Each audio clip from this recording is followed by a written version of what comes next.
Hello friend, blessing commerce tutorial में आपका एक बार फिर स्वागत है। आज हम आपके साथ डिस्कस करने जा रहे हैं एमसीक्यू ऑफ फाइनेंशियल अकाउंटिंग। इससे पहले हम आपके साथ दो सीरीज जो हैं वो डिस्कस ऑलरेडी कर चुके हैं। आज हम इसका थर्ड पार्ट लेकर आए हैं। तो ये जो वीडियो है वो जो बच्चे बीकॉम, बीबीए या एमकॉम के एंट्रेंस एग्जाम की तैयारी कर रहे हैं, या फिर जो बच्चे नेट की प्रिपरेशन कर रहे हैं, या फिर किसी भी काइंड का कॉमर्स कॉम्पिटिटिव एग्जाम की प्रिपरेशन कर रहे हैं, तो उनके लिए आज का वीडियो बहुत ही हेल्पफुल होने वाला है। चलिए शुरू करते हैं। The first question is, if the opening inventory of a business is undercast, it will। अगर किसी भी बिजनेस की ओपनिंग इन्वेंट्री मतलब ओपनिंग स्टॉक अंडरकास्ट कम होता है तो उसका क्या इफेक्ट आता है। ठीक है जी। तो अगर उसका ओपनिंग इन्वेंट्री कम हो जाती है तो क्या आपका ग्रोस प्रॉफिट इंक्रीज हो जाएगा और नेट प्रॉफिट डिक्रीज हो जाएगा। Decrease gross profit as well as net profit दोनों ही कम हो जाएंगे। Increase value of asset, assets की वैल्यू ज्यादा हो जाएगी। Increase gross profit as well as net profit. ठीक है जी। तो अब हम इसको देखते हैं कि हाँ ये कैसे इसका आंसर जो है वो ड्राइव होगा। तो हमारा यहाँ पे मोटिव है कि आपको जिस भी काइंड का क्या आ जाए, क्वेश्चन आ जाए, आप उसको अटेम्प्ट कर सकें। हमारा मोटिव ये नहीं है कि हम जो सिर्फ क्वेश्चन लेकर आए हैं सिर्फ वही आपको आए। हमारा मोटिव ये है कि आपको किसी भी काइंड का कुछ भी अगर टॉपिक वहां पे आता है तो आप उसको अटेम्प्ट कर सकें। तो हम इसको एक एग्जाम्पल लेके ट्राई करते हैं सोल्व करने की। तो देखिए हमारे पास इसने बोला है कि आपके पास अगर ओपनिंग इन्वेंट्री क्या हो जाती है, अंडरकास्ट हो जाती है। ठीक है। तो जो ओपनिंग इन्वेंट्री हम लेंगे वो trading and profit and loss account हम बनाते हैं। चलिए बनाते हैं। कुछ इमेजिनरी फिगर्स के साथ हम इसको ट्राई करते हैं कि हम क्या लेंगे। लाइक आपके पास एक ओपनिंग इन्वेंट्री है। ठीक है। टू ओपनिंग इन्वेंट्री जैसे हमने यहाँ डाल दिया, हमारे पास ये आ रही है टू ओपनिंग स्टॉक। कितना आ गया? लेट्स सपोज मैंने ये 5 रुपये डाला। टू यहाँ पे क्या होती है? परचेज है ना, परचेज होता है आपके पास। परचेज कितना डाल दिया मैंने? लेट्स सपोज यहाँ 6 रुपीज डाल दिए। और उसका दूसरी साइड पे हमारे ट्रेडिंग अकाउंट में दूसरी साइड पे क्या आता है? बाय यहाँ पे हमारे पास सेल्स होता है और यहाँ पे क्या होता है? क्लोजिंग स्टॉक होता है। ठीक है। ये मैं इमेजिनरी अपनी तरफ से ही फिगर डाल रही हूँ। ये 10 रुपीज डाल ले, ये मैंने 5 रुपीज डाल ले, और ये करके मेरा कितना आ गया? 15 रुपीज आ गए। यहाँ पे क्या आ जाएगा? 2 GP कितना आ जाएगा? 11 यहाँ पे बन रहा है तो ये मेरा आ जाएगा 4 रुपीज। ठीक है जी। ये मैंने एक इमेजिनरी आपके लिए ट्रेडिंग अकाउंट फॉर्म कर दिया। अब देखिए कि वो मेरे को क्या कहता है कि आपका ओपनिंग स्टॉक जो है वो अंडरकास्ट करना है। तो अगर मैं इसको 5 की जगह कितने रुपीस ले लेती हूँ? 4 रुपीस ले लेती हूँ। तो मेरा जीपी पे क्या इफेक्ट आने वाला है राजू? 6 एंड 4 10 रुपी हो जाएगा। ठीक है। और यहाँ 15 है तो मेरा न्यू जो जीपी आएगा वो कितना आएगा? 5 रुपी। प्रीवियस जीपी कितना आया था? 4 रुपी। न्यू जीपी कितना आ रहा है? 5। मतलब ये इंक्रीज हो रहा है। और अगर मैं यहाँ पे जीपी 5 करूंगी तो ऑब्वियस है यहाँ पे मेरा नेट प्रॉफिट भी जो न्यू आने वाला है वो क्या होके आने वाला है? इंक्रीज आने वाला है। तो इसका मतलब ये निकलता है कि अगर मेरा ओपनिंग स्टॉक अंडरकास्ट होता है तो उसका इफेक्ट ये आता है कि आपका जीपी भी इंक्रीज होता है, कोरस्पॉन्डेंस आपका नेट प्रॉफिट भी क्या होता है? इंक्रीज होता है। ठीक है जी, समझ आ गया। चलिए अब हम एक बार अपनी ऑप्शंस को फिर दोबारा से देख लेते हैं। Increase gross profit and decrease net profit, no this is not the option. तो ये मेरे पास क्या नहीं है? ऑप्शन नहीं है ना। तो सेकंड ऑप्शन क्या कह रही है मेरे को, सेकंड ऑप्शन कह रही है decrease gross profit as well as net profit. No, ये भी मेरे पास आंसर नहीं है इसका। थर्ड कह रहा है इंक्रीज वैल्यू ऑफ एसेट। नहीं, ये भी मेरा आंसर नहीं है। फोर्थ कह रहा है increase gross profit as well as net profit. Yes, this is my answer. तो फर्स्ट का जो हमारा आंसर है वो क्या होने वाला है, आपका डी आंसर होने वाला है। ठीक है जी, चलिए नेक्स्ट स्लाइड पे चलते हैं हम।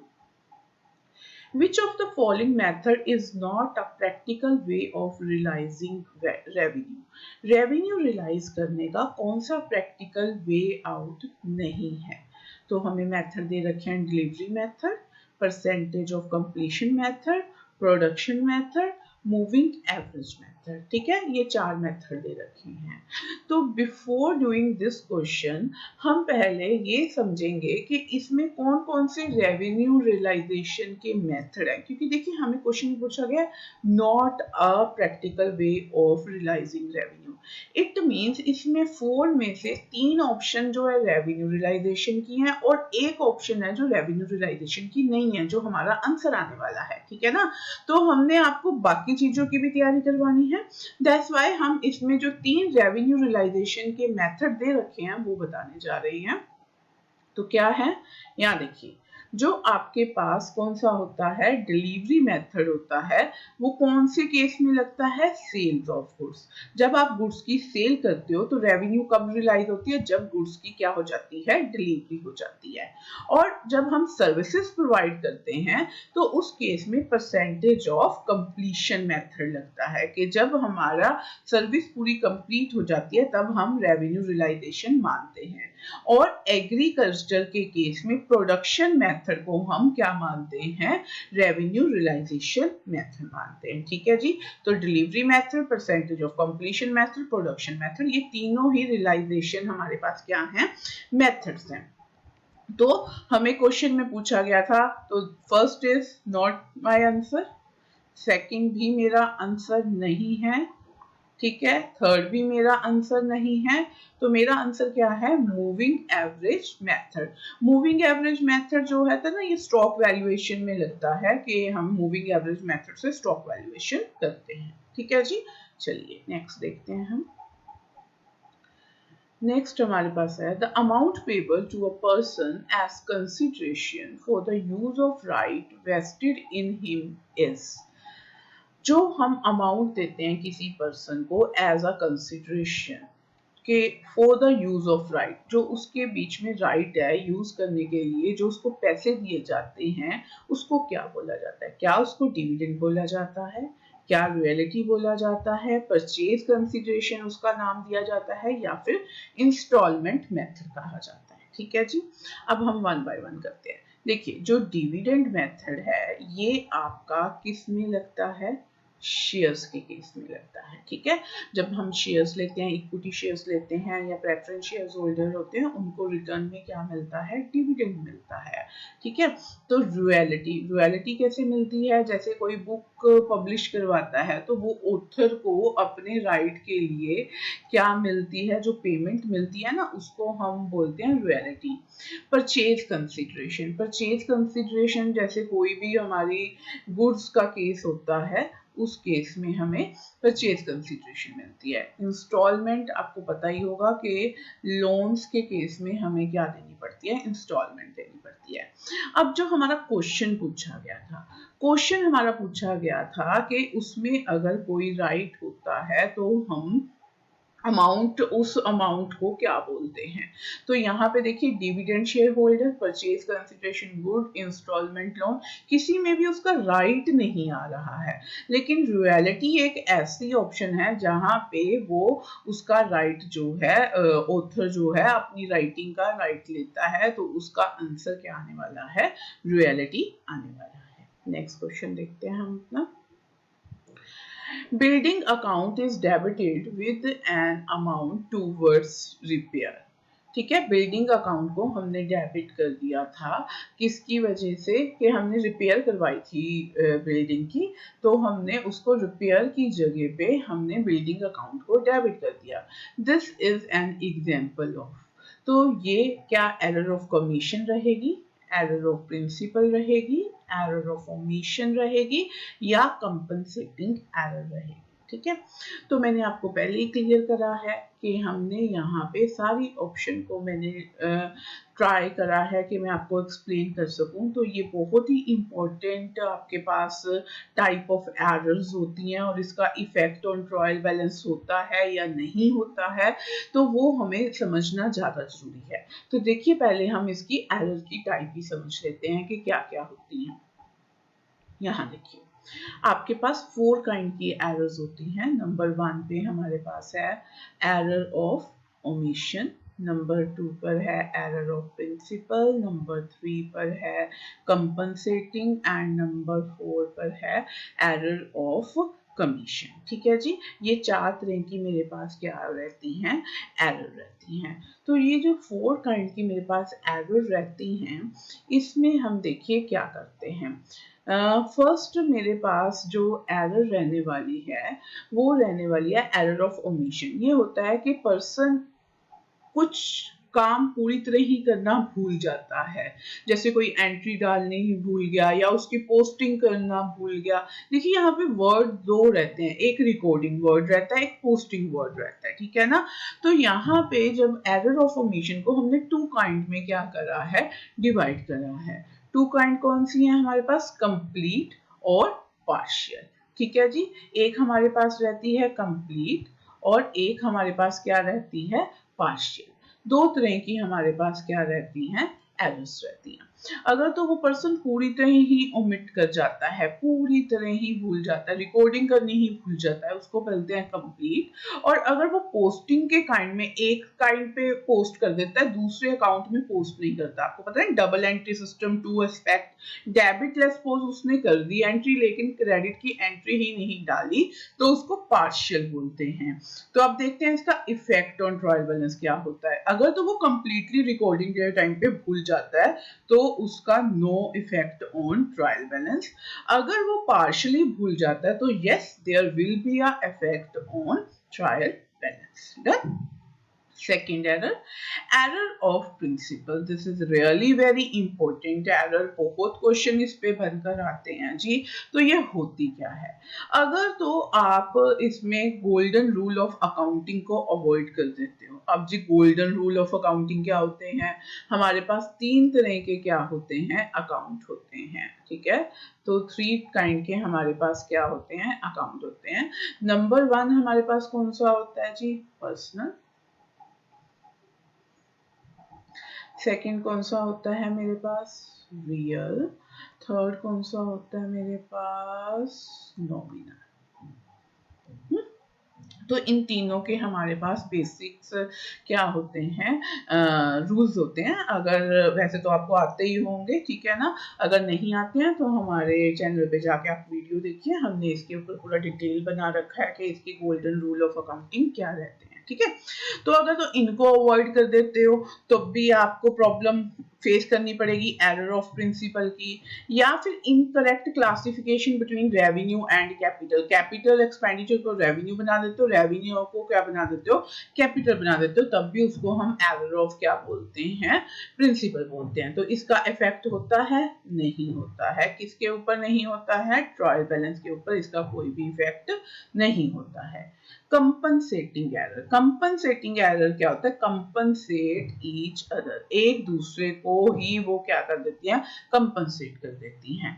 कंपनसेट कैसे कर देती हैं जी, जैसे आपके पास क्या हुआ कि एक डेबिट हमने 4000 किसी का डेबिट था, वो 4000 हमने ज्यादा डाल दिया, ठीक है ना। गलती से किसी चीज का जो डेबिट डालना था वो मैंने इंक्रीज डाल दिया 4000। ऐसे ही मैंने क्रेडिट भी किसी चीज का भूल के ज्यादा 4000 डाल दिया, तो मेरे पास अगर डेबिट साइड 4000 से ज्यादा बढ़ेगी तो अल्टीमेटली क्रेडिट साइड भी 4000 से ही क्या हो गई, इंक्रीज हो गई। गलती से कंपनसेट कर लिया, एक ने गलती करी, दूसरे ने भी गलती कर दी, तो एक दूसरे की गलती क्या हो गई, कैंसल हो गई। तो इसको क्या बोलते हैं जी, कंपनसेटिंग एरर बोलते हैं। ठीक है, इसका इफेक्ट होने वाला है नहीं, इसका कोई भी इफेक्ट नहीं होता। लास्ट हमारे पास है एरर ऑफ कमीशन। ये कौन सी होती है, पोस्टिंग के टाइम पे, टोटलिंग के टाइम पे रॉन्ग रिकॉर्डिंग हो जाए, रॉन्ग बैलेंसिंग हो जाए, उन सभी को क्या बोलते हैं, एरर ऑफ कमीशन बोलते हैं। तो इसका इफेक्ट होता है, हाँ जी होता है जी, यस इसका इफेक्ट ट्रायल बैलेंस पे होगा। ठीक है जी, ये थोड़ा अच्छी तरह से कर लीजिए स्लाइड को।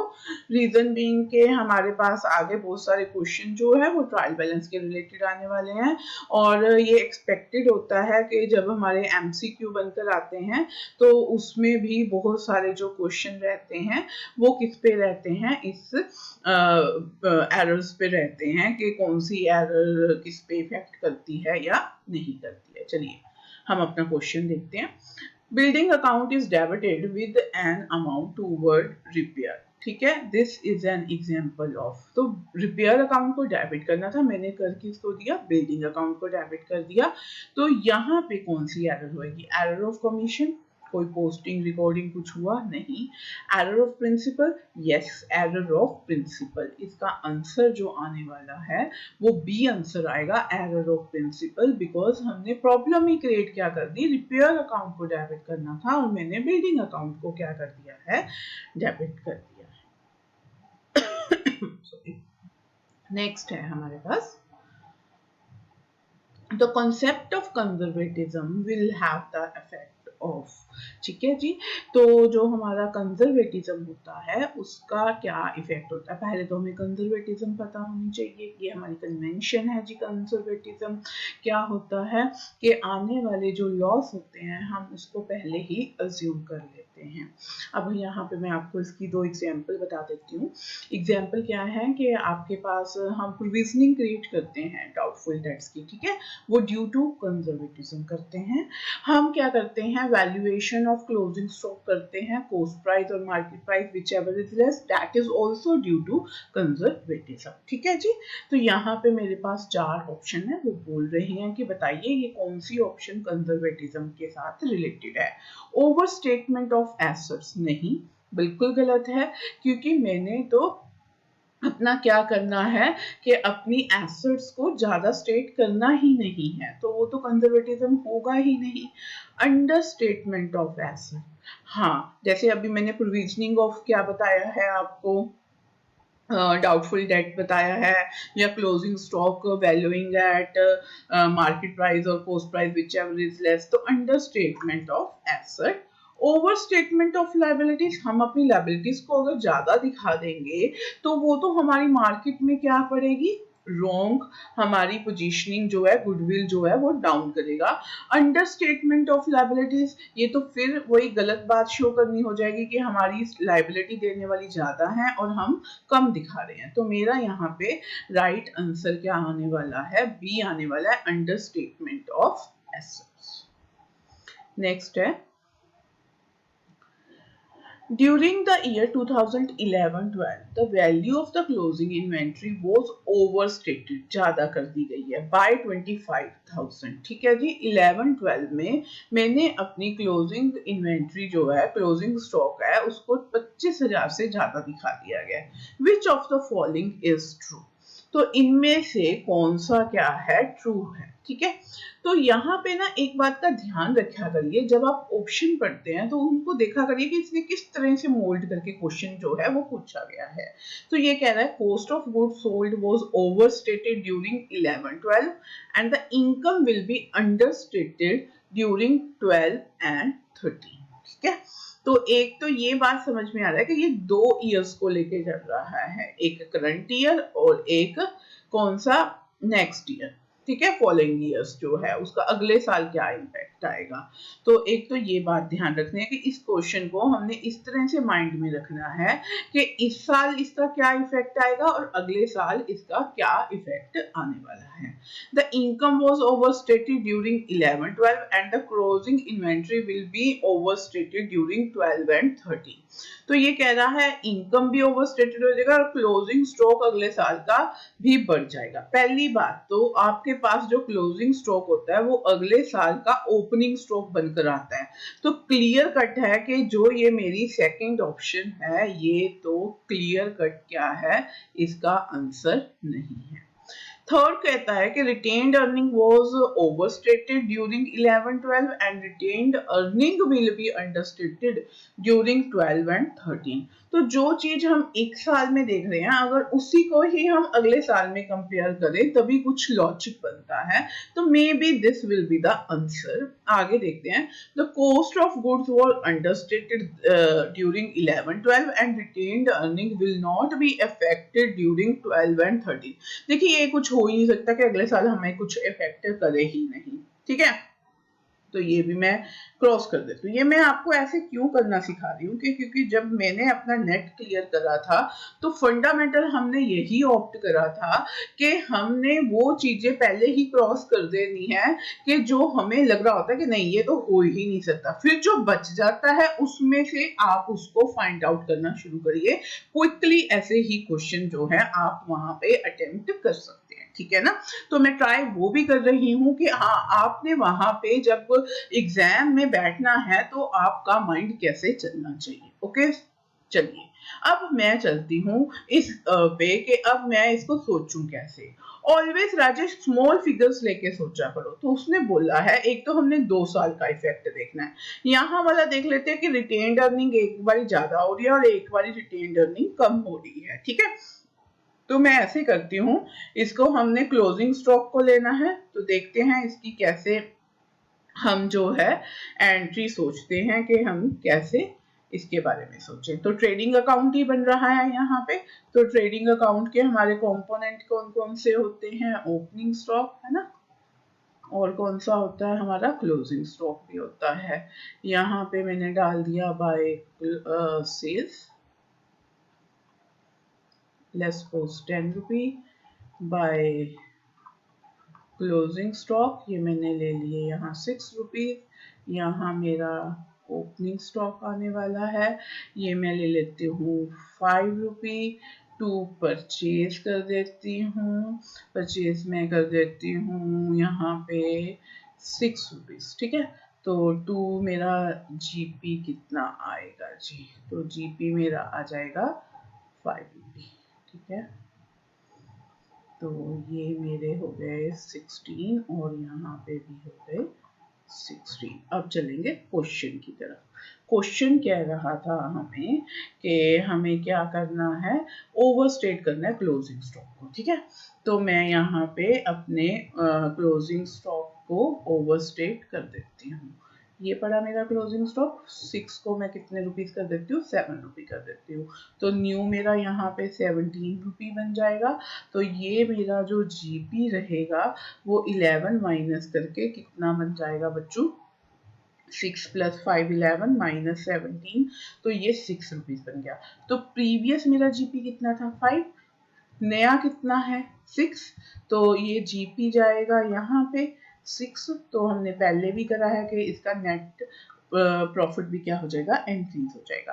अब जो नेट प्रॉफिट होता है उसको हम 2 पॉइंट में क्या करते हैं, डिवाइड करते हैं। कैसे करते हैं, एक तो कंपनी अपने पास रिटेन्ड अर्निंग रख लेती है और एक उसको in the form of dividend दे देती है। तो ये सारा काम करने के बाद मेरे को ये पता चला है कि मेरा नेट प्रॉफिट इंक्रीज होने वाला है। तो मैंने उस पर्टिकुलर ईयर में क्या करा, डिविडेंड तो उतना ही लिया, अपनी रिटेन्ड अर्निंग को इंक्रीज कर लिया। डन। तो जब मैंने अपनी रिटेन्ड अर्निंग को ये करंट ईयर में क्या हो गई है, इंक्रीज हो गई है मेरी रिटेन्ड अर्निंग, ठीक है। अब ये वाला हमारी थर्ड ऑप्शन कह रही थी कि रिटेन्ड अर्निंग वाज ओवरस्टेटेड, एक बार तो हमारा ठीक आ गया। अब सेकंड वो कहता है कि क्लोजिंग स्टॉक जो है ना वो ओवरस्टेटेड है। तो जो ये ओवर स्टॉक है हमारा क्लोजिंग स्टॉक, ये अगली बार का क्या बनने वाला है आपके पास, ओपनिंग स्टॉक बनने वाला है ना। तो जब ओपनिंग स्टॉक बनेगा ये, तो फिर सोचिए ओपनिंग स्टॉक अब ये क्या आएगा, बढ़कर आएगा ना, मेरे पास ओपनिंग स्टॉक बढ़कर आएगा। अगर ओपनिंग स्टॉक बढ़ जाता है तो उस केस में क्या होता है, अब फिर हम अपनी एग्जांपल ले लेते हैं। ठीक है, बिल्कुल वैसे ही लेंगे कि अपनी इमेजिनरी फिगर से अपना क्या बनाते हैं, ट्रेडिंग अकाउंट बनाते हैं। ठीक है, यहाँ मेरी सेल्स आनी है 10 रुपये की, और यहाँ 7 रुपये का मेरा क्या आ गया, क्लोजिंग स्टॉक। यहाँ पे आई है सेल्स, और मेरा ओपनिंग स्टॉक लेट्स सपोज कितना है, ये मैं प्रीवियस ले रही हूँ ना, 5 रुपीज, और ये मेरी 7 रुपीज की क्या है, परचेजेस है। जीपी आने वाला है 5 रुपये डन। अब वो कहता है कि आपका अगर ओपनिंग स्टॉक यहाँ पे इंक्रीज हुआ था, तो अगले साल आपका क्लोजिंग स्टॉक भी इंक्रीज होएगा ना। लो, मैं अपना क्लोजिंग स्टॉक इंक्रीज कर देती हूँ। तो अगर मैं अपना closing stock opening stock increase करती हूँ, तो अब यहाँ पे देखिए आपका जीपी पे क्या इफेक्ट आने वाला है। 17 रुपये, 10, 6, 4 रुपये, यहाँ पे जीपी मेरा कम हो जाएगा। जीपी कम हो जाएगा तो मेरा नेट प्रॉफिट भी डाउन हो जाएगा। नेट प्रॉफिट डाउन हो जाएगा तो मेरी रिटेन्ड अर्निंग भी क्या हो जाएगी, डाउन हो जाएगी। तो हमारे पास जो आंसर इसका राजू निकल के आया, वो आपके पास अब कौन सा आंसर निकल कर आ रहा है बताइए। जो हमारे पास क्या था, ये वाला सी ऑप्शन थी। सी ऑप्शन कहती थी कि retained earning was overstated during 2011-12 and retained earning will be understating during 2012 and 13। तो मेरा C will be the answer. ठीक है, अभी तो थोड़ा टाइम लग रहा है एक्सप्लेनेशन करने में, लेकिन ये चीजें आपको फर्दर किसी भी काइंड का एमसीक्यू जब आपने अटेम्प्ट करना होगा तो क्या करेंगी, हेल्पफुल रहेंगी। नेक्स्ट, चलिए, विच of the following is an error of omission. Omission क्या था कि हम पूरी तरह से ही क्या कर गए थे, भूल गए थे, है ना, चीजों को भूल जाना। ओमिशन कंप्लीट भी होती है और पार्शियल भी होती है। Sale of 100 was recorded in the purchase journal. Sale थी वो परचेज जर्नल में चलेगी, परचेज जर्नल में चलेगी। अगर सेल को परचेज जर्नल में डाल दिया तो हम भूले थोड़ी ना है, कुछ रूल अवॉइड किया है हमने। और जहां पे भी रूल अवॉइड होएगा वो कौन सी एरर होएगी, एरर ऑफ प्रिंसिपल।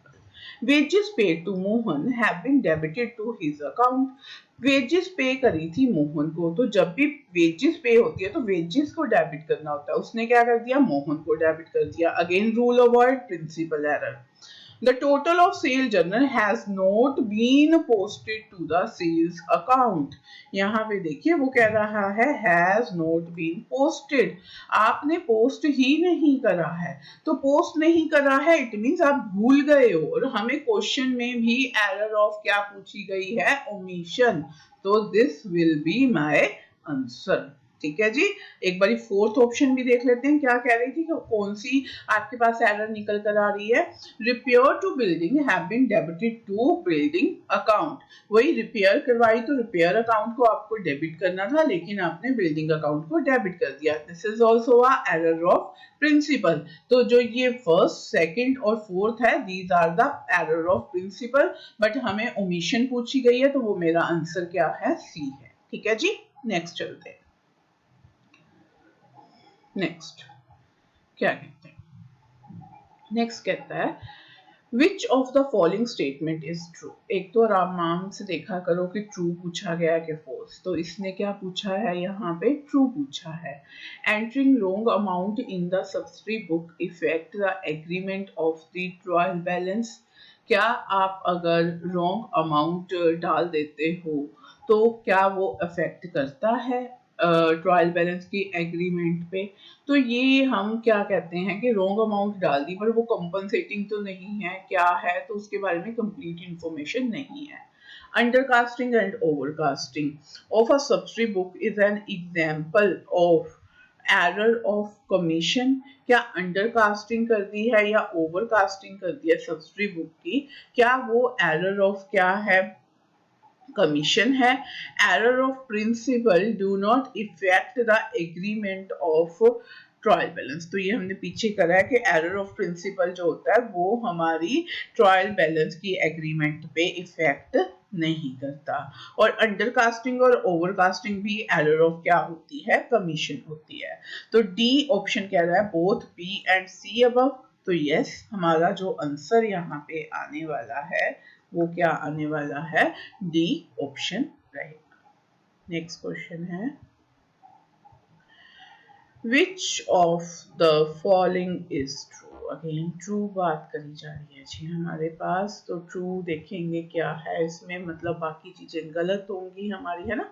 तो हमारे पास इसने पूछा है error of casting affect personal account. तो ये जरूरी नहीं है कास्टिंग मतलब ओवर कास्टिंग हो जाए या अंडर कास्टिंग हो जाए कि वो पर्सनल अकाउंट को ही हिट करेगी, वो किसी भी अकाउंट को हिट कर सकती है। omission of transaction from a subsidiary record affect only one account। जी यहाँ पे रिकॉर्डिंग की बात करी गई है, तो रिकॉर्डिंग दो अकाउंट को इफेक्ट करती है, एक अकाउंट को इफेक्ट नहीं करती है। Error of carry forward affect two accounts. तो यहाँ पे ये भी गलत है कि जो कैरी फॉरवर्ड जब हम करते हैं तो एक ही अकाउंट को करते हैं ना, तो एक अकाउंट इफेक्ट होता है, दो अकाउंट इफेक्ट नहीं होते हैं। Error of principle involve an incorrect allocation of expenditure or receipt between capital and revenue। तो ये हमने अपनी पिछली स्लाइड में आपको समझाया था। तो हमारे पास यहाँ जो आंसर निकल के आने वाला है जी, वो क्या निकल के आने वाला है, डी निकल के आएगा, ट्रू जो है। ठीक है, नेक्स्ट कहते हैं Which of the following would cause a mismatch in the trial balance? Trial balance का जो mismatch होता है वो कब होता है? Omission of recording a transaction in the subsidiary book। अगर हम अपनी रिकॉर्डिंग करना ही भूल जाते हैं सब्सिडी बुक में तो क्या मिसमैच होता है? नहीं, वो तो इफेक्ट ही नहीं करता जी। हम पूरी तरह रिकॉर्डिंग भूल गए तो कुछ इफेक्ट ही नहीं आता ट्रायल बैलेंस पे। कंपनसेटिंग एरर आपको पहले ही करवाया कि वो इफेक्ट नहीं करती हैं, कंपनसेटिंग एरर्स इफेक्ट नहीं करती ट्रायल बैलेंस पे। Recording an amount which is totally different from the actual amount. तो आपने यहाँ पे again word is recording, posting नहीं है। जब हमारी रिकॉर्डिंग पे ही कुछ प्रॉब्लम आ जाती है तो हमें कोई भी ट्रायल बैलेंस उसका पे इफेक्ट नहीं दिखता। रॉन्ग टोटलिंग इन आ सब्सिडरी बुक, तो वो हमारे पास इफेक्ट करने वाली है किस पे, ट्रायल बैलेंस पे। तो मेरा आंसर क्या निकल के आने वाला है यहाँ पे, डी। नेक्स्ट देखते हैं हम। नेक्स्ट कह रहा है closing stock in a trial balance implies that. Closing stock क्या कहता है हमारे पास कि क्या कहता है, आपको याद होगा कि जब आप एंट्रीज करते थे तो उस केस में आप देखते थे कि जो ट्रायल बैलेंस होता है और उसमें हमें कोई इंफॉर्मेशन दी जाती है तो उसका एक इफेक्ट होता है, और अगर नीचे एडजस्टमेंट में बात करी गई है तो उसके दो इफेक्ट होते हैं। तो यहाँ हमारा ट्रायल बैलेंस में जब क्लोजिंग स्टॉक दे दिया जाता है तो उसका क्या मतलब रहता है, it is already adjusted in the opening stock, और it is adjusted in the purchase account, it is adjusted in the cost of sales, it is adjusted in the profit and loss account। तो इसका answer जो आने वाला है वो आपका आएगा B part, it is adjusted in the purchase account। Next है हमारे पास which of the following statement is true। तो अगेन ट्रू की बात पूछी गई है जी हमारे से। If a trial balance tally, it always means that none of the transaction has been completely omitted। अगर आपका ट्रायल बैलेंस टैली कर जाता है तो वो आपको कहता है नन ऑफ द ट्रांजैक्शन, कोई भी ट्रांजैक्शन जो है वो कंप्लीटली ओमिटेड नहीं हुई है। तो ये हमने पहले भी करा है जी कि अगर आप कंप्लीटेड ओमिटेड करोगे तो वो हमें ट्रायल बैलेंस से पता ही नहीं चलता। तो हम कर सकते हैं, कोई भी हमारी ऐसी ट्रांजैक्शन रह सकती है जो हमने कंप्लीटली ओमिटेड कर ली हो। A trial balance will not tally if a transaction is omitted। आपके पास एक ट्रायल बैलेंस जो है वो बिल्कुल भी क्या नहीं होगा, will not tally if a transaction is omitted. अगर आप ओमिट कर जाओगे, अभी हमने बोला कि वो कर सकता है। A customer to whom good having sold on credit cannot avail himself of a cash discount, कर सकते हैं जी, कैश डिस्काउंट भी हो सकता है। Credit balance in a passbook indicate excess of deposit over withdraw, के हमारे जो डिपॉजिट्स हैं वो ज्यादा है, किससे ज्यादा है, विड्रॉल से ज्यादा। तो इट मींस डिपॉजिट ज्यादा है, डिपॉजिट ज्यादा होता है तो क्रेडिट बैलेंस ही होता है। हमसे ट्रू पूछा गया था, तो इस केस में मेरा जो आंसर आने वाला है वो डी आएगा। ठीक है जी। नेक्स्ट हमसे बात कर रहे हैं the adjustment to be made for the income received in advances। जो इनकम हमने एडवांस में ले लिया वो क्या है, ठीक है। तो इसकी ऑप्शन देखिए, add income received in advance to respective income and show it as a liability, deduct income received in advance from respective income and show it as a liability, add income received in advance to respective income and show it as asset, deduct income received in advance from respective income and show it as an asset in the balance sheet। अब जब आपने options देखी तो आप एक बात देख रहे हो कि जो ये सी और डी है ये रिलेटेड है और ए और बी ये दोनों रिलेटेड है। या तो ऑप्शन आने वाली है ए या बी में से, या ऑप्शन आने वाली है सी या डी में से। तो मैं जब इसको रीड आउट करा क्वेश्चन को, तो पहले मेरे माइंड में ये आया कि जो इनकम हम एडवांस में ले लेते हैं तो वो क्या मेरी लायबिलिटी होती है कि एसेट, क्योंकि एक से ही ये वाली एक काइंड तो मेरी खत्म हो जाएगी। तो जब मैंने इनकम एडवांस में लेती हूँ तो वो मेरी लायबिलिटी होती है। तो इट मीन्स मेरी जो थर्ड ऑप्शन है वो आंसर नहीं आने वाला और ना ही मेरा फोर्थ आंसर आने वाला है। तो आंसर जो है वो मेरा 1 या 2 में से लाई करता है। अब उसने ऐड और डिडक्शन की बात कर रखी है कि इनकम को ऐड करोगे कि डिडक्ट कर लोगे। अब आप चलिए अपने बेसिक प्रिंसिपल्स पे। आपका बेसिक प्रिंसिपल ये कहता है भी किसी भी ईयर का जो मैं प्रॉफिट एंड लॉस अकाउंट बनाती हूँ उसमें जितनी भी इनकम एक्सपेंडिचर डाली जाती हैं वो 1 ईयर, मतलब जो मेरा करंट ईयर चल रहा होता है उसके रिलेटेड ही मैं डालती हूँ, मैं ज़्यादा नहीं डालती हूँ। तो जो मेरी यहाँ पे इनकम आई है इन एडवांस, वो तो मेरी कौन सी इनकम है जी, वो मेरी नेक्स्ट ईयर की इनकम है। कौन सी इनकम है वो, नेक्स्ट ईयर की है। तो अगर वो नेक्स्ट ईयर की इनकम है तो मेरे को उसको क्या करना पड़ेगा, डिडक्ट करना पड़ेगा। ठीक है, तो वो मेरे को डिडक्ट करना पड़ेगा। तो यहाँ पे जो मेरा आंसर निकल कर आ रहा है वो आ रहा है बी।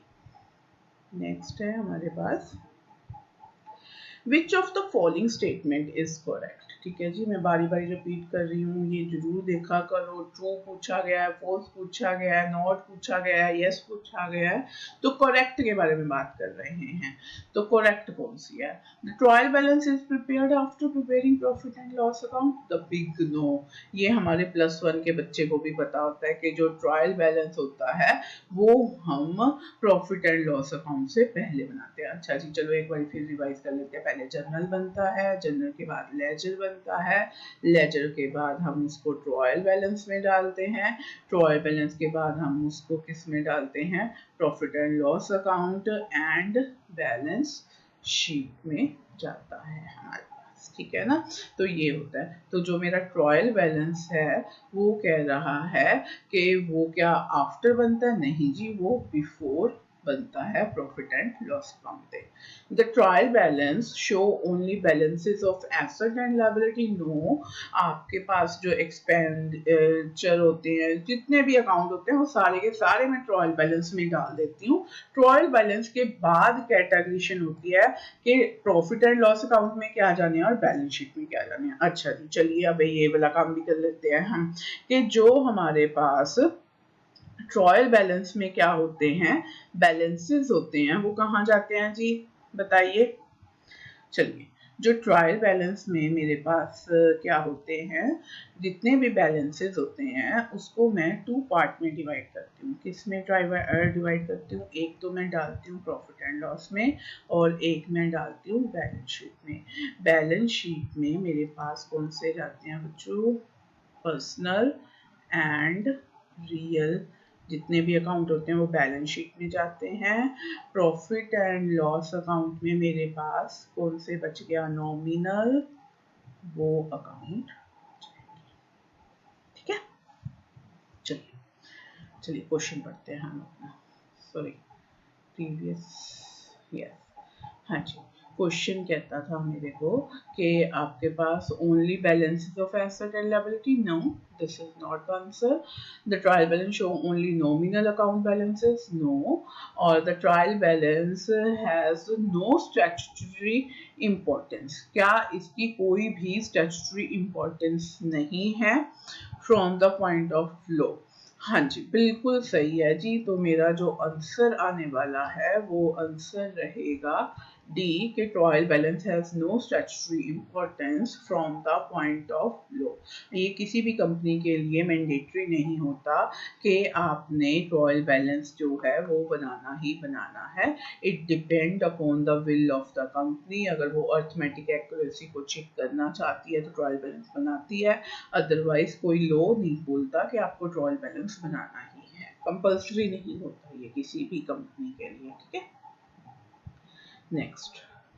नेक्स्ट क्वेश्चन मेरे को बोल रहा है कि while finalizing the current year account, the company realized that an error was made in the calculation of closing stock of the previous year. पिछले साल का closing stock करते हुए उनसे कुछ गलती जो है वो हो गई है। In the previous year, closing stock was valued more by 50,000. तो एज अ रिजल्ट तो उसका क्या होने वाला है? पिछले साल आपका क्लोजिंग स्टॉक जो है वो ज़्यादा हो गया था। प्रीवियस ईयर, एक अब देखते हैं, ये प्रीवियस ईयर की बात कर रहे हैं। प्रीवियस ईयर में गलती हुई थी ना। Previous year profit is overstated and current year profit is also overstated. पिछले साल का भी ओवरस्टेट हो गया, इस साल का भी ओवरस्टेट हो गया। Previous year profit is understated and current year profit is overstated, ये बोल रहे हैं। previous year profit is overstated and current year profit is understated. There will be a no impact on the profit of either previous year or the current year. अब आपको अगर मेरे पीछे वाला पूरा लेक्चर आपने सुना है तो आपको पता होगा कि हमने यहाँ पे एक पूरा आपको कैलकुलेशन करके दिखाया था कि अगर आपका क्लोजिंग स्टॉक जो है वो इंक्रीज होता है तो उससे आपका जीपी भी इंक्रीज होगा और नेट प्रॉफिट भी क्या होगा? इंक्रीज होगा अगर आप ओवरस्टेटेड करते हो। ये लूप बनती है आपके पास। ठीक है, और इसके साथ जो क्लोजिंग स्टॉक है वो नेक्स्ट ईयर का क्या बनने वाला है? Opening stock. और अगर ओपनिंग स्टॉक आपका इंक्रीज होगा तो उस केस में आपके पास ओपनिंग स्टॉक अगर इंक्रीज होता है तो जीपी जो है वो अंडरकास्ट होता है और नेट प्रॉफिट भी अंडरकास्ट होता है। ठीक है, तो ये लूप ही याद कर लीजिए, वो इतनी बड़ी कैलकुलेशन कौन करेगा। तो वो जस्ट मेरे को आपको एक्सप्लेन करना था, दैट्स व्हाई मैंने इमेजिनरी फिगर्स लेके आपको एक्सप्लेन करा था। अदरवाइज आप ये ऐसे याद कर लीजिए, अगर हम किसी भी ईयर का क्लोजिंग स्टॉक को ओवरस्टेट करते हैं तो जीपी इंक्रीज होता है, नेट प्रॉफिट भी इंक्रीज होता है। और अगर ओपनिंग स्टॉक को इंक्रीज करते हैं तो जीपी डाउन जाता है और नेट प्रॉफिट भी डाउन जाता है। तो इस अकॉर्डिंग, इस लूप के अकॉर्डिंग जो मेरी कैलकुलेशन कहती है तो उसके अकॉर्डिंग मेरे पास जो आंसर आना चाहिए वो सी आना चाहिए। Previous year profit is overstated and current year profit is understated. Done, चलिए नेक्स्ट करते हैं। नेक्स्ट कह रहा है वो मेरे को विच of the following is not correct. हाँ जी, मेरा पॉइंट आ गया कि अब वो कह रहा है कि फॉल्स होएगा। इज नॉट, नॉट को अंडरलाइन कर लीजिए पहले ही, ठीक है ना। तो इसमें से कौन सा ठीक नहीं है? Error which effect one account can be error of posting, ये हमने पहले बात करी थी कि रिकॉर्डिंग दो पे इफेक्ट करती है और पोस्टिंग एक पे करती है। Error of omission arise when any transaction is left to be recorded, left और omitted same thing. Error of carry forward from one year to another year affect both personal and real account, तो दोनों पे ही effect डालती है। Error of commission arise when any transaction is recorded in a fundamental incorrect manner। fundamentally अगर कोई fundamentally क्या करता है, फंडामेंटली इनकरेक्ट मैनर में जाता है, तो वो प्रिंसिपल वाली एरर थी हमारे पास, है ना, प्रिंसिपल एरर थी।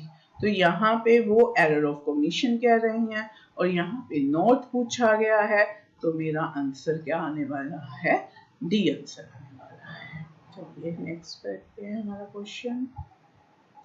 नेक्स्ट क्वेश्चन कहता है which of the following is an error of omission. Error of omission हम भूल गए जी कुछ।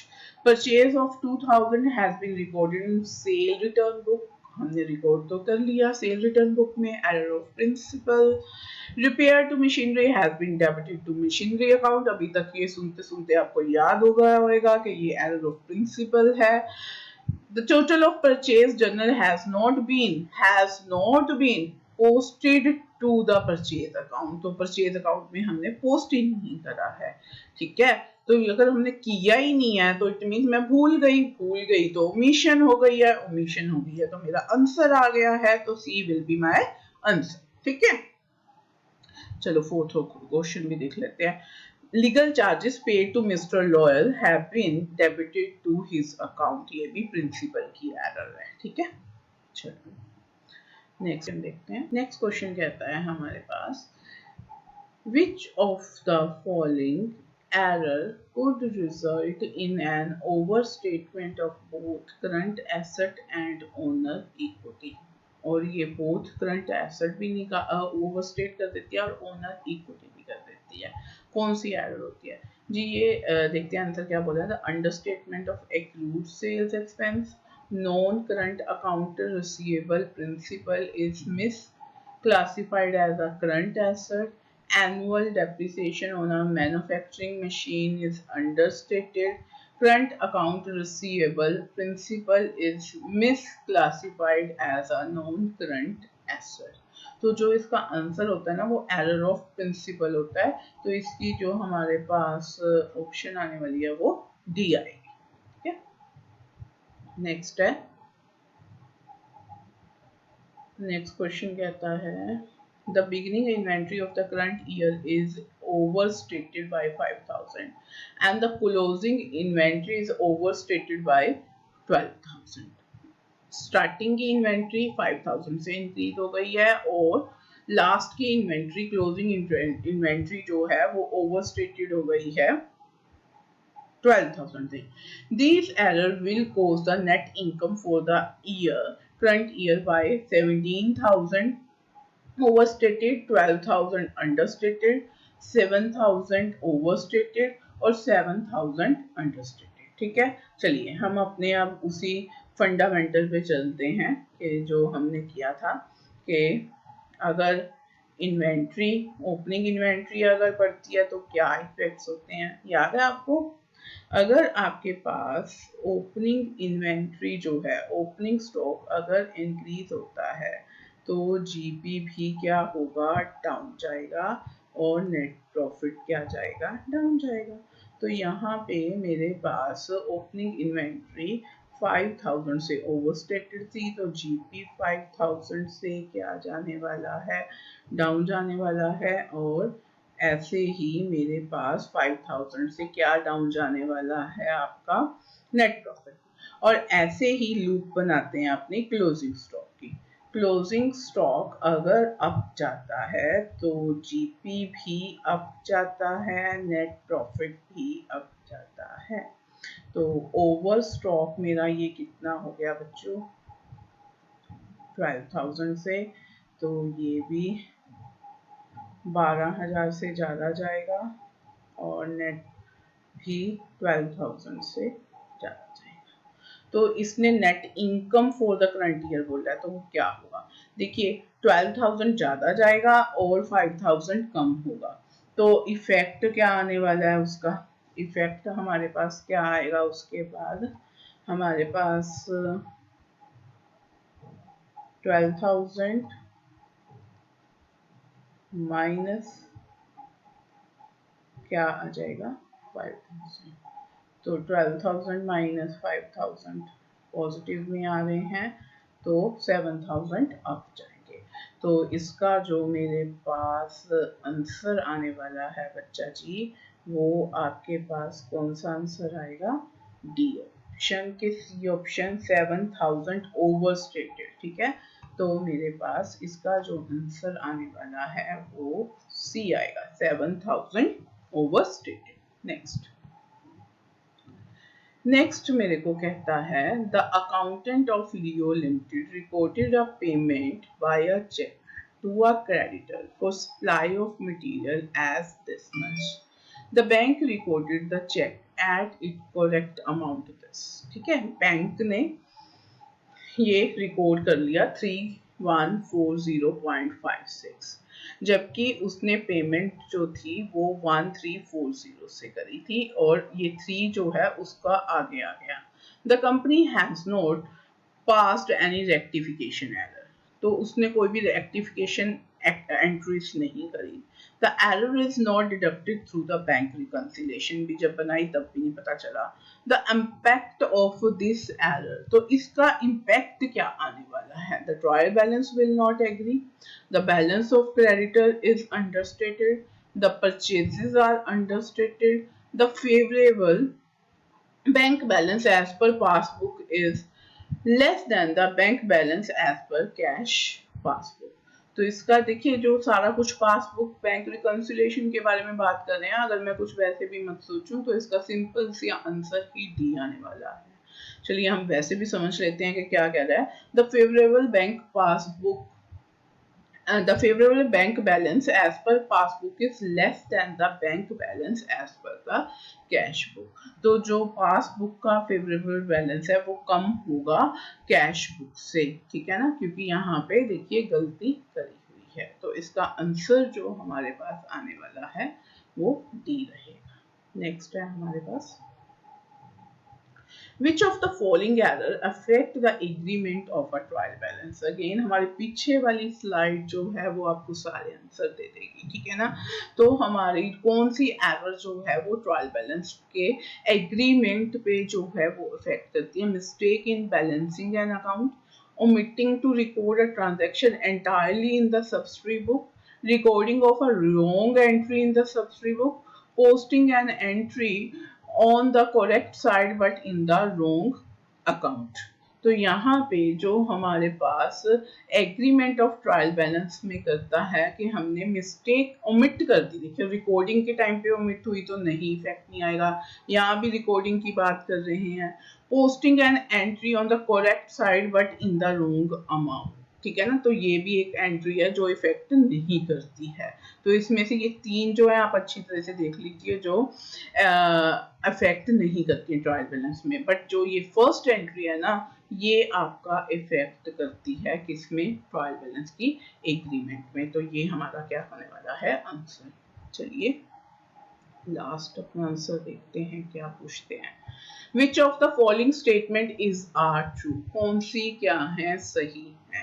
तो ये 4 कुछ ऑप्शन दे रखी हैं और multiple only 1, only 2, both 1 and 2, 1, 2 and 4 above, ये हमें कुछ क्वेश्चन दे रखे हैं। ठीक है ना, चलिए पढ़ते हैं। An error in casting the subsidiary book is an error of commission। जो एरर होती है, अच्छा हमने ट्रू बताना है ना कि कौन कौन से इसमें क्या है ट्रू, हमारे पास कौन कौन से केसेस हैं। तो अगर हमारे पास कोई कास्टिंग की प्रॉब्लम होती है तो वो कमीशन की होती है, तो ये ठीक है जी। An error in wrong casting of a sale day book will not affect the personal account of the debtor। Error in the wrong casting of the sales day book. अगर सेल्स डे बुक को हमने wrong ही cast कर दी या over कर दी या under कर दी तो वो पर्सनल अकाउंट ऑफ डेटर को क्या नहीं करेगी, इफेक्ट नहीं करेगी। ये भी हम सही कर रहे हैं।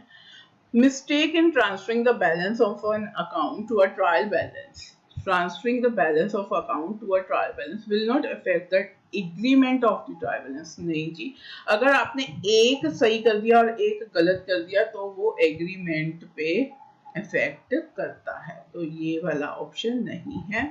Next, the mistake of treating liability as an income और वाइस वर्सा, ठीक है, not affect the agreement of a trial balance. The mistake of treating a liability as an income. देखिए liability का भी credit balance है, income का भी credit balance है और vice versa will not affect the agreement of trial balance. तो ये भी हमारी क्या है, सही बात है।